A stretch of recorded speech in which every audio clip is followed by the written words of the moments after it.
He died for you. You ran. I found that bike 2 blocks down the road from my dead brother's body. I'm Brandon, man, and I'm chatting with Stacks. San Antonio is the baddest chapter in the nation.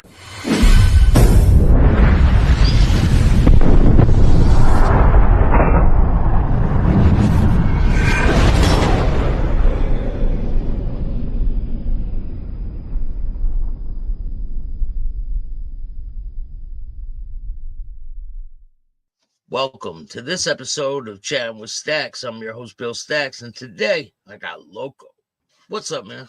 What is this? Like, am I talking to my grandpa with these tall tales right now? On the bridge?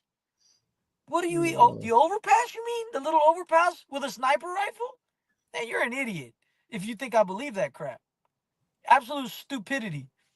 And the support guy there, I said, you got anything on you? No. But he stood, it was just me, a prospect, which was my best friend, and a support guy. And the support guy's still in. My old friend, he's still in. The one I was telling Sosa gave me the boots.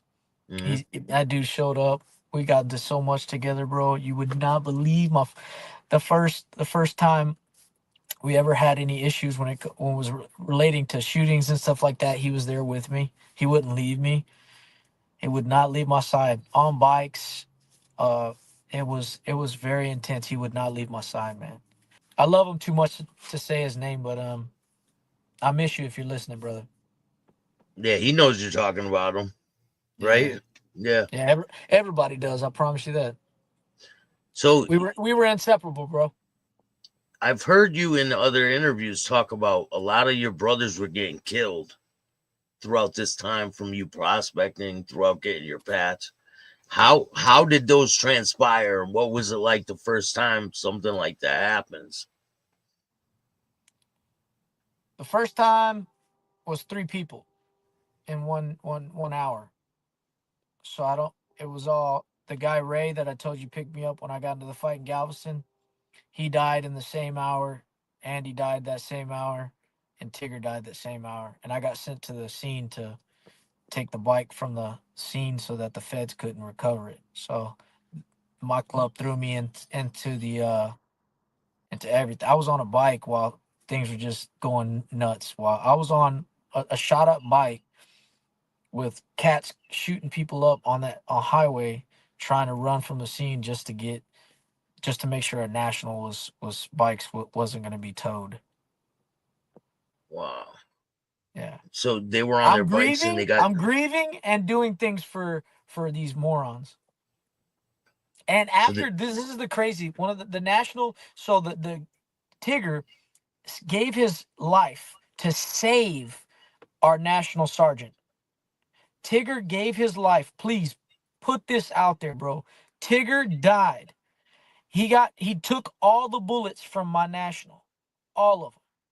And I went to my national's house. I took the bike from the scene and brought the bike back to my national. He died for you.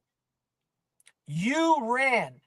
I found that bike 2 blocks down the road from my dead brother's body. And when I got to your house, you told me yourself, don't ever think you can win when there's a car behind you shooting at you. Run. You told me that. You told me that. You know who you are. You a punk. Tigger died in vain. Tigger died in vain. Yes, sir.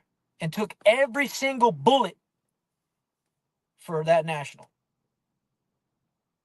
Every single bullet. This is what I mean, bro. This isn't a love thing. This is you love, you get taken from you. You give, and more has been taken from you.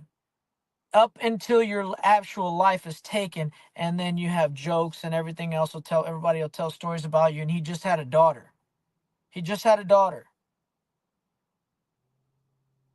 He just had a daughter. I just had an opportunity to talk to him about Jesus. And all this big Santa Muerte thing is big in that culture. I don't get down with that, bro. You want to die? You want to die? You worship in death, but you don't want to die? I don't understand how this makes sense. You all are tough. My brother wasn't tough when he was dying. He was crying out, bro. He wanted help. He called his chapter boss, who ended up being my boss, on the phone on the middle of the highway. He lived for multiple hours afterwards, died after the surgery. So many rounds in his back for a brother that left him there to die and never to see him again.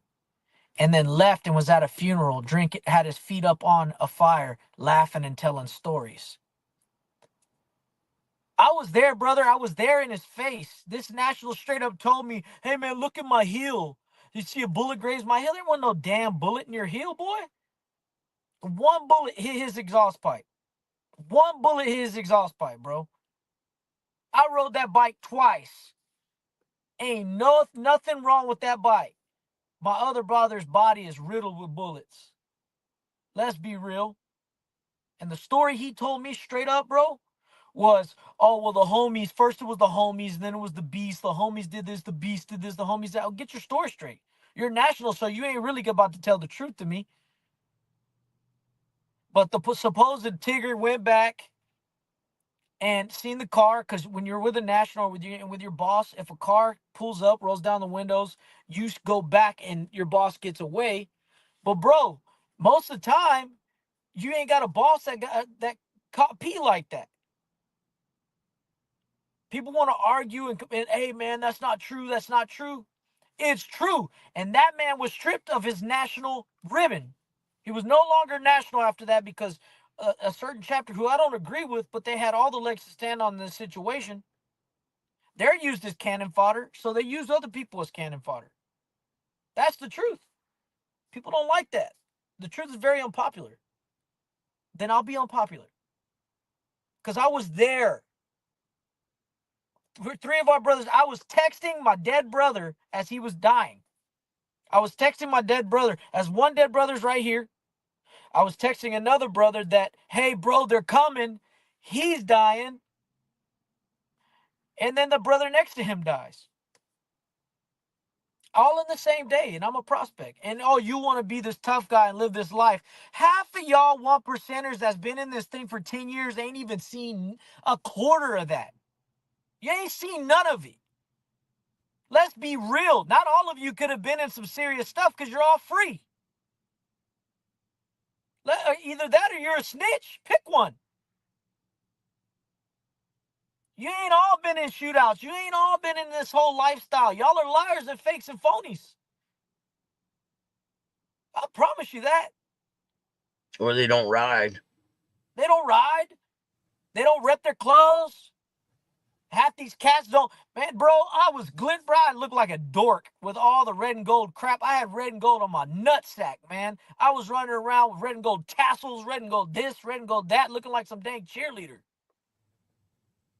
And then you got these old school cats talking about, man, that ain't wise. Well, then why do you do it? If that ain't wise, the whole thing is stupid. If that's not wise, you want to be smart, but you're still dumb. How is that possible? You got to know when to do this and know when. Bro, then you're half of the time you're a bandit, and then half the time you're a punk.